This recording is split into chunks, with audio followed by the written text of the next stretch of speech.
السلام علیکم ورحمۃ اللہ وبرکاتہ۔ میں محمد عارف شیخ حاضر ہوں آپ سب کے بیچ ایک اور اہم موضوع کی طرف متوجہ کرنے کے لیے۔ درود پاک کے فضائل کو لے کر میں نے بات کی تھی۔ یوں تو درود پاک کے بے شمار فضائل ہیں۔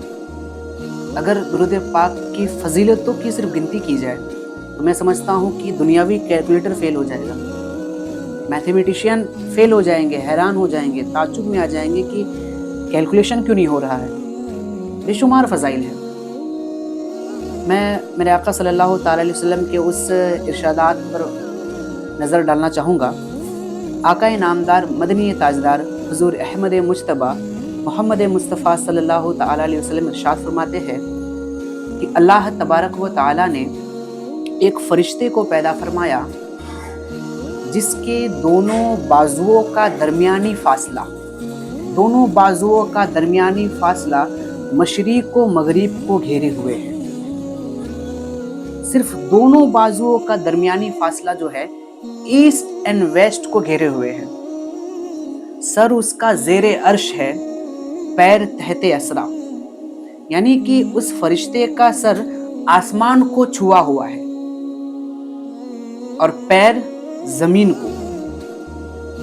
آقا کریم صلی اللہ تعالیٰ علیہ وسلم مزید ارشاد فرماتے ہیں کہ جب میری امت میں سے کوئی مرد یا عورت مجھ پر درود بھیجتا ہے تو اللہ تبارک و تعالیٰ اس فرشتے کو حکم دیتا ہے کہ بحر نور میں غوطہ زن ہو جاؤ، یعنی نور کے سمندر میں غوطہ لگاؤ، ڈبکی لگاؤ۔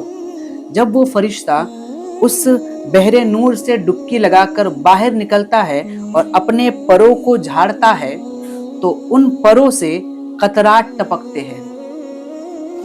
باری تعالیٰ اس قطرات سے، ہر ایک قطرات سے فرشتے کو پیدا فرماتا ہے، ایک ایک فرشتے کو پیدا فرماتا ہے، اور وہ فرشتہ اس بندے کے لیے جس نے آقا کریم صلی اللہ تعالیٰ علیہ وسلم پر درود بھیجا تھا، اس بندے کے لیے تا قیامت تک مغفرت کی دعا کرتے رہتا ہے۔ سبحان اللہ۔ بتائیے اب ان پروں سے، ایک ایک پروں سے کتنی قطرات ٹپکتی ہوگی۔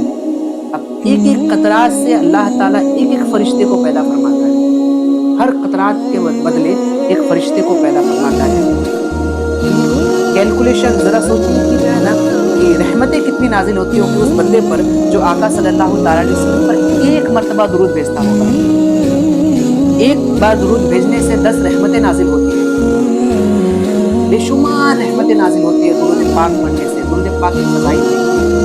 میں مختصر سا ایک واقعہ بیان کروں گا کہ دلائل الخیرات کے جو مصنف ہیں، یہ وہ کتاب ہے جس کتاب کو اگر وظیفے میں لے لیا جائے تو کئیوں کو ولایت ملی ہے اس کتاب سے۔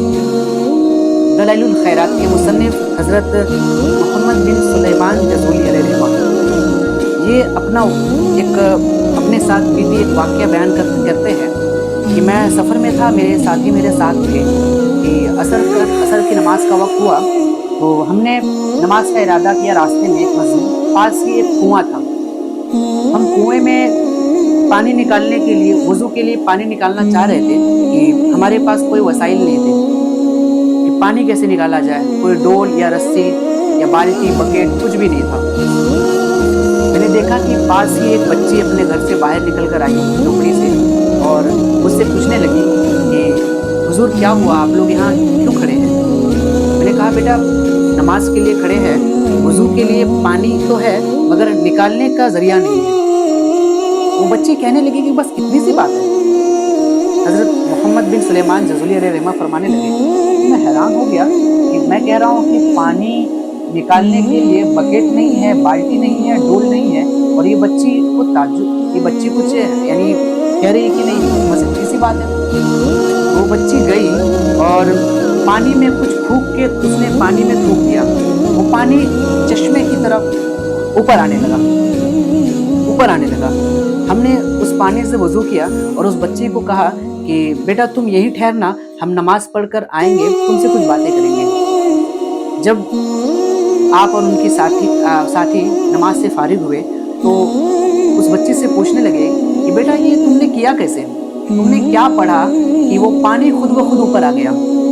وہ بچی کہنے لگی کہ آپ اتنے بڑے بزرگ ہیں، آپ اتنے بڑے اللہ کے ولی ہیں، آپ کو معلوم نہیں یہ مرتبے یہ کہاں سے ملتی ہے، یہ اثرات زبان میں تاثیر کیسے پیدا ہوتی ہے، آپ کو معلوم نہیں ہے، اتنی سی بات نہیں معلوم ہے آپ کو۔ وہ فرمانے لگے بیٹا جانتا تو میں بھی ہوں لیکن پہچانتی تو زیادہ ہے، میں تیرے منہ سے سننا چاہتا ہوں، تو بتا۔